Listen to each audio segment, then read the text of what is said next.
All right, well, I think we'll get started. Welcome, everyone. I'm delighted to see all of you. And this is such a fun event for me. And it's actually fun on Zoom. In a way, we can see each other better than we can if we were all sitting in the Hall of Philosophy spread out. So this has been, our second kind of unusual year. But the writing contests march on. They have been an annual event in Chautauqua for about 90 years. They were started at the Women's Club and are now being run by the Friends of the Chautauqua Writers Center. They've always been administered and sponsored by volunteer groups. And the writing contest itself has actually never been an official Chautauqua Institution program, but I think Sony would agree it's a very important program that we would like to continue and to expand and get more youth involvement and lots of things that we're working on. The awards themselves are administered from endowment funds through the Department of Education. So the institution does support us in many ways. And we are delighted that Sony Tonami, the Director of Literary Arts, is with us this afternoon. Welcome, Sony. Hopefully some or maybe all of you have had a chance to meet Sony. There are 2 endowed first place prizes in this contest. They are named in honor of 2 people who have had important roles in the history of the Writers Center. The Mary Jean Irian Poetry Prize for first place in adult poetry. She was a poet and prose writer, an essayist, a teacher. She published 4 books. Her husband was a minister and a seminary professor, and she was the one who started the Writers Center at Chautauqua Institution in 1988. They operated entirely independently of the institution for the first 15 years. And the writers in residence would stay at their house, which is called Fernwood, and it's on Miller Avenue. Many of you probably have seen it and know where it is. They subsidized the program. We're talking about the Writers Center now.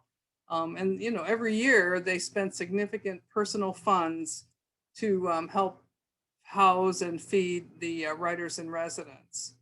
She was so dedicated to the Writers Center that she wrote to Joseph Parisi in 2003. He was the editor at Poetry Magazine, and Poetry Foundation had just received a $100 million bequest from Ruth Lilly, who was the heiress to the Lilly fortune. And she wrote this really amazing letter, 3 pages long, saying, can't you just sort of shoot about 10 million our way and we will develop a poetry center and call it the Lilly Poetry Center? And she had this great proposition for him. Unfortunately, either he didn't have the power to make it happen or perhaps there were other reasons and it never happened. And not long after that, the Writers Center did become a formal part of Chautauqua Institution. Of course, then Alumni Hall was renovated, and now we have that lovely space, which none of you have been able to experience this year, but hopefully you'll all come back to Chautauqua, and a lot of our programming occurs at that beautiful building. The second endowed prize is the Charles McCorker Hauser Prize. He was known as Chuck Hauser to his friends. He was a foreign correspondent for UPI, and then became the long-term editor of the Providence Journal Bulletin, which today is the largest newspaper in Rhode Island. And it turns out it is the oldest continuously published daily newspaper in the United States. It was first published in 1829 and has won numerous Pulitzer Prizes, including one during Chuck's tenure as editor. He actually became somewhat famous / notorious in 1985 when he was sentenced to prison because of refusal to turn over documents that the judge had said, you cannot turn these over. So it was a First Amendment case. He did not go to prison. His conviction was overturned on appeal. He was on the Writers Center board in the early 2000s. He died unexpectedly in 2005. And he really, I mean, he was a journalist, but he wanted to learn other forms of writing. He started writing a novel. He was on the board, and people knew him as Chuck. One of the board members later said about him after he passed, he said, "I had no idea of the illustrious career he had. He was just Chuck to us." So apparently he was a remarkable person. So this season, we actually had more submissions than last year. We had more prose than we have had in the past. Some years it's more poetry, some years more prose. And as I mentioned, we are hoping to get greater involvement with younger writers as we go forward. Our two judges this year were actually last week's writers in residence. Our prose judge is with us, Susanna Feltz. She's a writer and teacher and editor who lives in Nashville. Her fiction and essays have been published in numerous journals and books, and she's written 2 novels. She's been awarded a variety of fellowships, scholarships, and residencies, and is co-founder and co-director of The Porch, which is a literary arts nonprofit. Our prose judge, or excuse me, our poetry judge was George Bilgier. I don't know if George is with us. I didn't see him, but I haven't really scrolled through in the last couple of minutes. He's a writer and teacher who lives in Cleveland, and he happens to be in Germany. Apparently the family's living part-time in Germany. His poems have appeared in a number of journals, and he's published 7 collections of his poetry.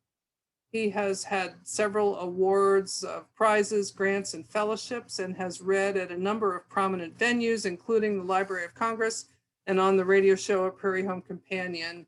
Many of you have probably seen his slightly more extensive bio published here, since he was writer in residence last week. Also, Susanna's bio, I believe, was also published.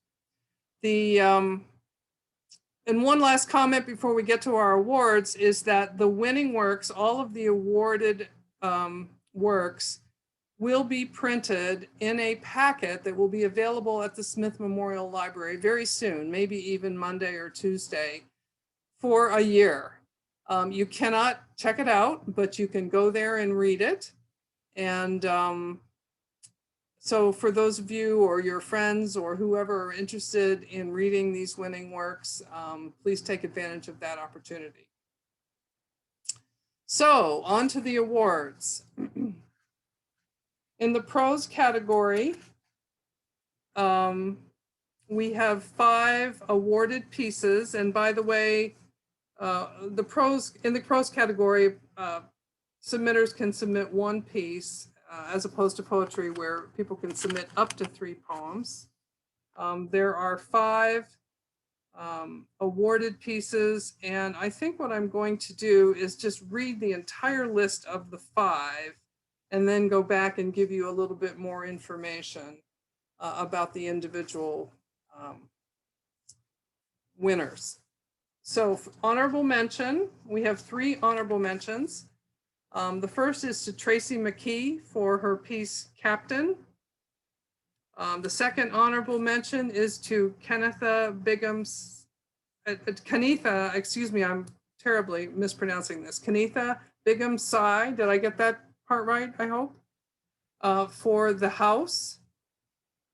And the third honorable mention to Catherine Stratton for Childhood is a Verb. The second place prose award goes to Erica Frederick for This Is What I Know of You. And the first place Charles McCorker Hauser Prize goes to Judy McClure for The Importance of Running. Can we give a round of applause to our prose winners? Unfortunately, when we're muted, we can't hear that too well. But anyways, congratulations to all of you. Let me just tell you a little bit about these winners. First, Tracy McKee. Tracy has deep ties to Chautauqua. She's been a special studies instructor for a number of years.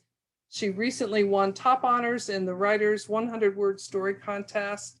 She retired a few years ago to take care of her mother, and in return, her mother has been teaching her how to paint. I love that. That's great. Tracy currently lives in Vermont, which she says is like living in a postcard. So congratulations again to Tracy. Our second honorable mention in prose is to Kanitha Bigumsai for The House. Kanitha is a United Methodist minister and a first-year Chautauquan. She says her goal is to explore writing beyond the sermonic and to begin trying to express what for many years has been, in the words of Jeremiah, shut up in my bones. Wonderful idea. To that end, she has taken 2 classes this summer, and she and her family live in East Lansing, Michigan. Our third honorable mention to Catherine Stratton for Childhood is a Verb. Catherine's a former filmmaker who recently made a deep dive into creative writing. Her favorite form is lyrical nonfiction. Her work has appeared in several literary publications. She participated in Writers Center workshops this summer, and she lives in Hoboken, New Jersey. Our second place award is to Erica Frederick for This Is What I Know of You. Erica is an MFA candidate in fiction at Syracuse University. She was the 2019 VITA Fellow for the Chautauqua Writers Festival and currently is the communications consultant for the African American Heritage House at Chautauqua. She writes that she is a queer Haitian American who writes about being brought up by immigrants, brought up in brotherhood, brought up while being big in all the ways there are to be big, in body, in vitriol, and blackness in Florida suburbia. And she lives in Orlando. The judges did write a few comments to the top award winners, and I will just read to you what Susanna wrote. She said, this piece, this is Erica's piece now, is taut and surprising with a beautiful turn towards the surreal in its middle. It kept me on my toes as a reader, but I felt anchored all the while. And I felt the characters' loneliness, isolation, and ultimately their moment of connection. And so please stop by the library next week and give yourself the pleasure of reading Erica's piece that will be available there. And finally, the first place, Charles McCorkle Hauser Prize to Judy McClure for The Importance of Running. Judy's a recent graduate of the Essay Incubator at Grub Street Writers. She writes about relationships, grief, aging, queer life, nature, and teaching, and some of her essays are available online. She says that the lake, dance, theater, literary arts, and her family have kept her returning to Chautauqua for many years. Judy lives in Boston. And Susanna wrote, I enjoyed both the sharp details of this piece and the way the writer connects a memorable childhood experience to the present. Thoughtful reflection opens this piece up to the reader, bridging past and present, the personal and the universal. And because this year we will have time for a prose reading, we often do not. Judy will be reading her piece at towards the end of the ceremony. So Fred, can you unmute everybody so that we can all hear all the well-deserved applause for all of these prose winners? It's easier if everybody unmutes themselves, please. Okay. All right. So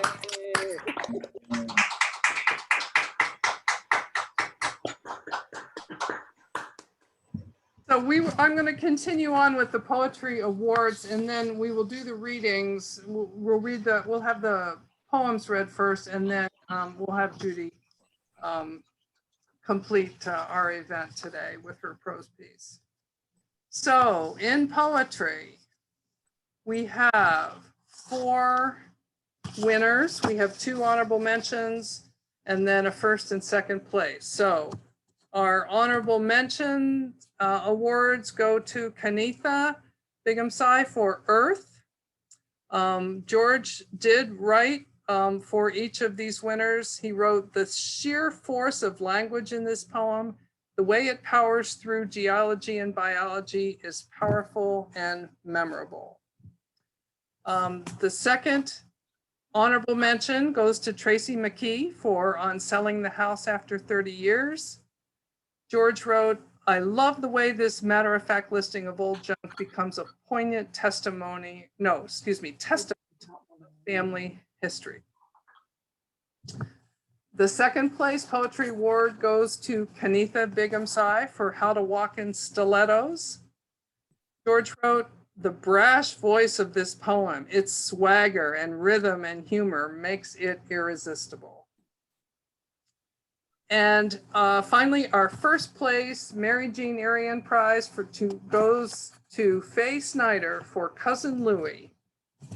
I'm going to tell you a little bit about Faye because this is the first time we've mentioned her piece. Faye's a retired family therapist and has been a poet since adolescence. She completed an MFA at the Solstice Creative Writing Program in Creative Nonfiction. For 6 seasons, she has been at Chautauqua as a participant in the Rhodes Scholar Program. She says that storytelling through the artful craft of a poem or essay enriches the third chapter of her life. She lives in Newton, Massachusetts. And what George wrote about her winner is, I admire this poem for its detailed and powerful imagery and the skillful way in which the poet places a powerful individual story against the sweeping backdrop of history. So, applause for our poetry winners. Yeah.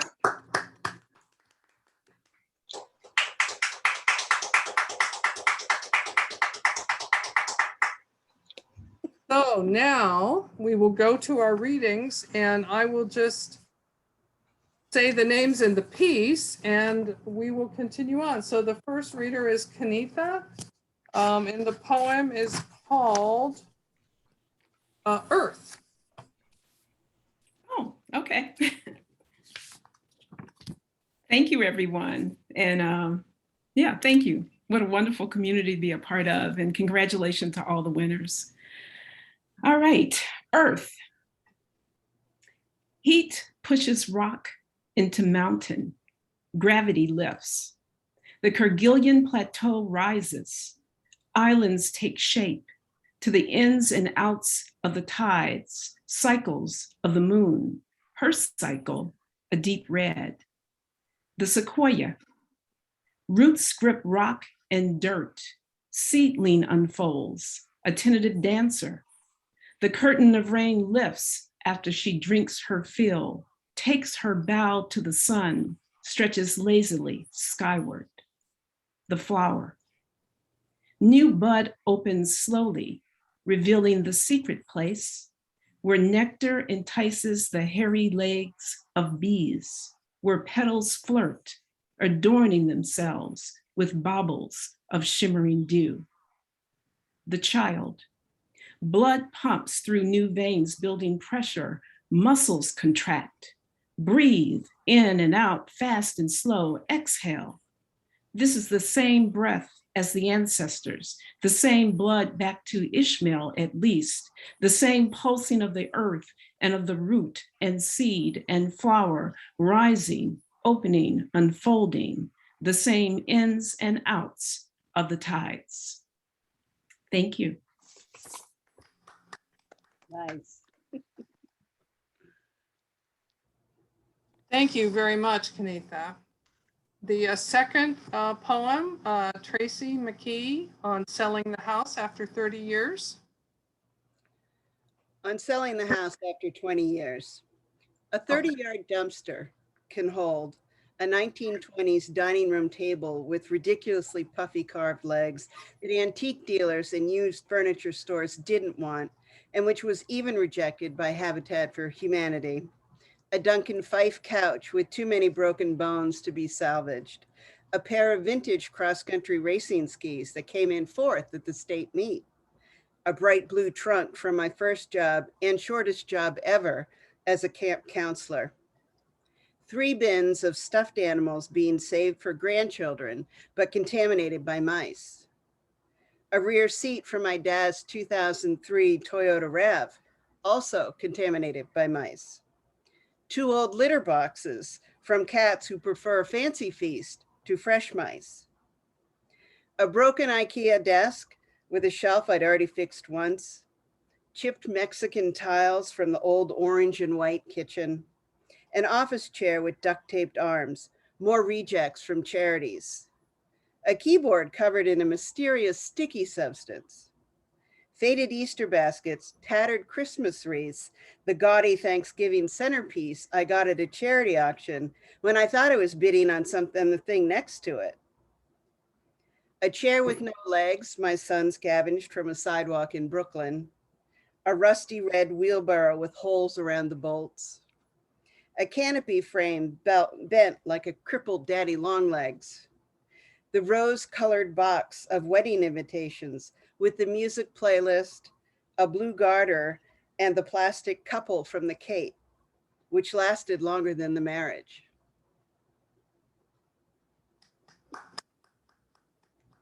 Thank you, Tracy. And by the way, did I mistranscribe this? Is it after 30 years or after 20 years? It's after 20 years, and it's a 30-yard dumpster. So that's probably where you got the 30. Well, I thank you for clarifying that. I'll fix that. Yeah. Okay, thank you. The third poem is Kanitha Bigumsai, How to Walk in Stilettos. All right. How to walk in stilettos. Walk heel to toe, thrusting the hips forward, knees slightly bent and arms swinging. 1, 2, 3, 4, a tempo. This connotes purpose.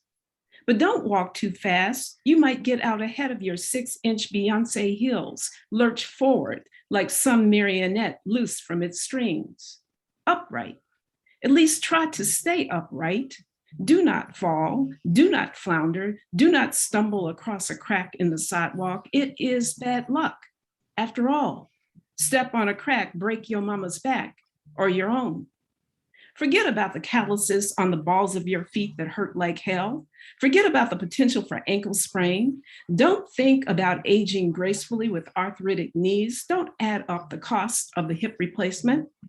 Walk the way you want to live, like you've got purpose, like you've got a job and somewhere to go, like you're out for a power lunch in your badass red suit, like you're on your way home after you just closed the deal and you've got somebody waiting for you to make love and celebrate. Thank you.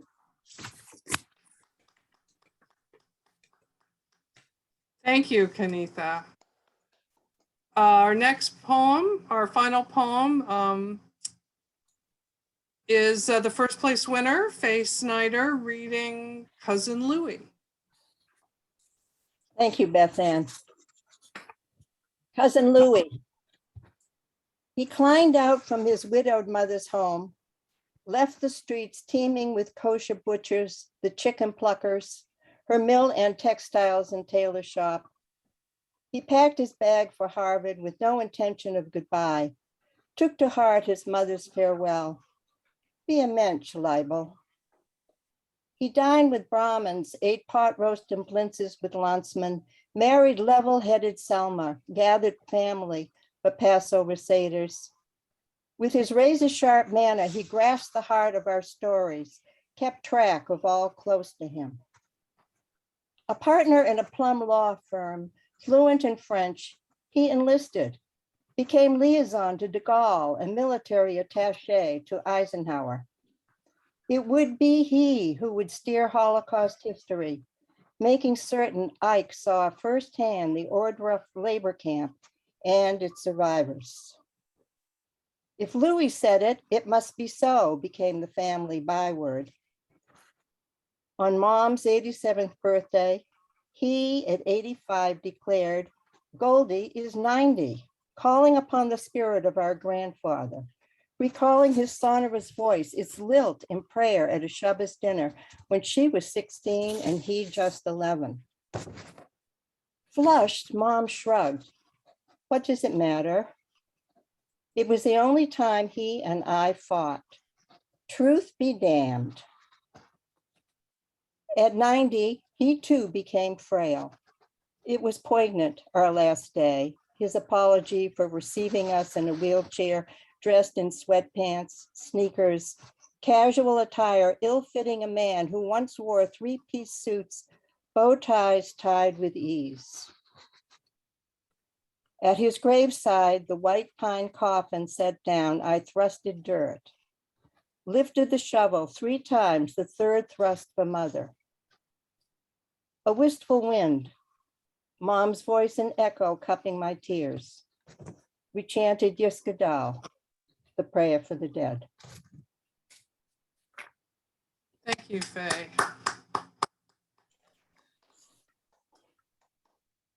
And now we come to our prose first place winner, Judy McClure. Obviously, this is a little bit longer piece. It's about 1,500 words. And we are so delighted to have time to be able to have a prose piece read today. The piece is called The Importance of Running. Judy? Bethanne, we have time for the whole thing, or should I do an excerpt? Well, it's not, I think it's okay. I mean, I think we've got 15 minutes. What do you think? I'll give it a try. Yeah. Well, we really have a little bit longer than that, and Sony's Okay. already dropped off. So I really All right. think you can finish it. All right. Thank you, and congratulations to everyone. The importance of running. On weekends during my childhood, we would travel 2 hours from my home in Washington, D.C. to a white farmhouse with uneven floors and a screened-in sleeping porch. The house sat at the end of a dirt driveway about a mile away from the paved road. A local farmer named Cotton grazed his cattle on the front swath of land, and thick grass surrounded the back of the house, where a sloping hill eventually led to the woods and then a river. As we approached the gate leading to the dirt road, the barking and jumping of our 2 dogs pulled us from the dreamy quiet of the dark car. One of us would emerge from the van and open the gate, waiting for my dad to drive across the metal cow grate. The larger of the 2 dogs would leap out of the sliding door of the van, suspended for a moment between cramped confinement and freedom, and then run the rest of the mile to the house. The small dachshund stayed in my lap. The dogs roamed free at the farm, often coming back to the house with ticks, not the kind that cause Lyme's disease, which we had never heard of, but a much larger variety that sometimes became engorged with blood and would fall off, causing us to screech. But the joy of letting the dogs run free outweighed the occasional blood-engorged tick. One morning, the dachshund returned to the farmhouse with 2 holes bitten into her side. Blood seeped from her small body on her long, smooth belly, just below the line of her hair. I held her wrapped in a towel in the backseat of a car as we drove to a local vet, feeling for the first time that sense of fear created by realizing that I could lose something that I loved. Anxiety pulsed beneath my helplessness, and I was embarrassed and confused by the shaking of my body. Stitching the dog's wounds, the vet said, "Badger." He gave her antibiotics and sent us all home. My fear was a regular day at work for him. One afternoon at the farm, I decided to run away with my dog. I'm not sure what precipitated this event, perhaps just the usual childhood sense of being underappreciated, or perhaps I longed for time away from my family. I had a vision that I might take to the wilderness, accompanied by my one true companion. I hadn't read Thoreau yet, but I had read My Side of the Mountain, about a boy who runs away from New York City to the Catskills, where he survives for a year, developing wilderness skills by reading books. He seemed completely unprepared for his running away, but learns to hunt, tan deer hide, and train a falcon. Reading buoyed me most of the time, and I felt kinship with this young protagonist. On my own adventure as a runaway, I carried a small, soft suitcase, although I would have preferred a sturdy backpack, one that belted around my waist, supporting the weight of my supplies. I packed a loaf of bread, a rope, and some clothes. I believe that I felt the rope made me more adventurous, and that certainly I would encounter dangerous situations requiring the rope. The bread would last me until I discovered a spot for foraging plants. Such a spot, I imagine, sustaining that great hunger generated by the outdoors. I suspect I saw myself as sinewy and coordinated, my hair in two tight braids, sturdy on the land, my rope coiled around my shoulder, bravely setting out for the unknown. I'm not sure how long I was gone, maybe a couple of hours. I did feel a sense of adventure in the beginning, walking across a large field with tall, yellowing grass scratching against my calves. But I suppose I must have discovered that the satisfying first moments of running away soon gave way to the reality of merely being outside with my soft suitcase. When I returned to the house, I slipped back into the rhythm of the family, probably reading a book until dinner and then washing dishes with my siblings. I didn't mind that I'd returned home. My plans for great adventure and my fantasy of leaving permanently turned into wandering and daydreaming. That moment between confinement and freedom, enough, it seems, for that young girl. I think we are taught that running away equals surrender. Fleeing conjures images of cowardness. Retreating sounds a lot like quitting. In relationships, we're advised that listening, communicating, and compromising yield the best results. Don't go to bed angry, stay and engage. But must we always? I still run away, sometimes even with the fantasy of never returning. But mostly I end up taking a walk around my neighborhood, or if I can, in the woods. Usually my running is a response to conflict, when my body produces that biochemical cocktail that creates feelings of unease and fear. I suspect my mind confuses some of the purposes for my fleeing. My body is telling me that I must escape impending danger, but not the danger that evolution had in mind for me. Rather, the danger of my anger and my need to be heard. And my fleeing has an undercurrent of hope, the hope that the person I am fleeing will feel the wrenching possibility that they might lose me. Still, no matter what the reason, my shoulders press up, my hands clench into fists, and my breath quickens. My body is preparing for running, and so I flee. In those first few moments, I feel exhilarated, as if I've solved a problem. Righteousness fills me, and the assurance of my argument propels me forward. A conversation involving many people develops, but conveniently with me in charge of the script. I linger in the certainty of my brilliance and add creative tinder to my fire. It feels good. My stride is long, my arms swing in rhythm with my legs, and my thoughts move quickly from one point to the next. Not having to tend to anyone else frees me, as if the spiral of my emotions must unwind without restraint, and that my restoration depends on this solitude. And then my attention shifts. A stream flows into a swamp and then forms a pond. Roots cross my path, requiring my focus. The bright streak of a bluebird flashes, and I pause, tracking the flit of its wings. Soon the soft carpet of forest pine needles interests me more than the story in my mind. My shoulders drop, my breath softens, ease edges into my thoughts. The chewy caramel of my argument changes shape. My anger and righteousness slowly slip into a silhouette. My desire for the person or situation left behind heightens, and I feel my body loosen. I can return now, better for having run. When I run away from my home in Boston, I drive about 30 minutes to a wooded sanctuary. It's the closest I get to the wilderness lately, and I often get lost there. One winter afternoon, the sun at the very beginning of its descent, I calculated about 45 minutes until dark. A thick layer of snow covered the ground. I wonder, I thought, could I survive the night out here? I imagined building a snow fort, something like my hero in the Catskills might have done, climbing in and sleeping for the night. Would anyone find me?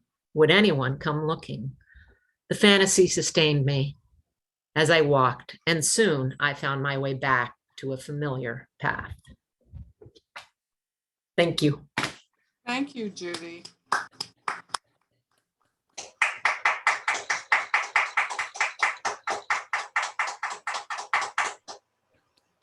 I would like to give Susanna an opportunity to say a few words if you wish. Oh, thank you. Well, just big congrats to all of the winners and all of the honorable mentions. And Judy, what a treat to discover that you were the winner today after having you in my class all week.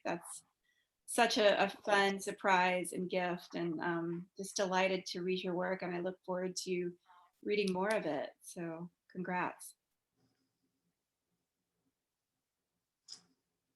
Does anybody have any questions?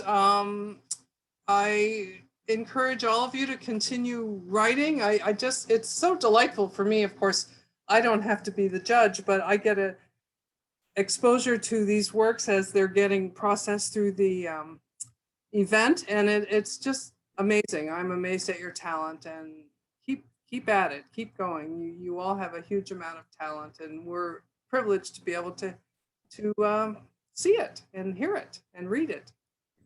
Bethanne, I have a quick question. Sure. Can we get the comments from the judges on our pieces? That would be really helpful. You will receive that. What we do is we make up certificates and we put those comments in there, and that requires a little bit of time and effort to put together, but you'll get them in the mail. Thank you. Mm-hmm. I have a question. Sure. Yeah.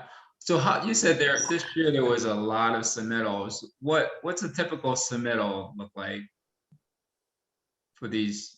What are you talking about? Numbers? Numbers, yes. Oh yeah, there's a huge range. I mean, it goes from the hundreds to less than hundreds. We years have had many young adult submissions and younger children we call them youth. And other years we don't, or some years we get a few, some years we get a lot. We had a program with some of the local schools that sort of grew out of some workshops. That's what we're kind of hoping to get, something like that, so that we have connection. And I would love to see the local school children, the local Chautauqua County school children get engaged with this. That's kind of the thing I'd like to work on, and Sonia and I are starting to talk about that. Okay. Thank you. Mm-hmm. Well, I think we've had a successful program, and thank you all so much for attending. And I think we can wrap it up, Fred. Okay, and thank you, Bethanne, for running the contest. I know it gets complicated at times, so I appreciate that. Yes, my pleasure. Okay. Thank you, everyone. Thank you, everybody. Take care. Be well. Congratulations. Yes. Thank you. And congratulations to all the Congrats, winners. everyone. Congratulations, everybody. Be well. Thank you. Thank you very much.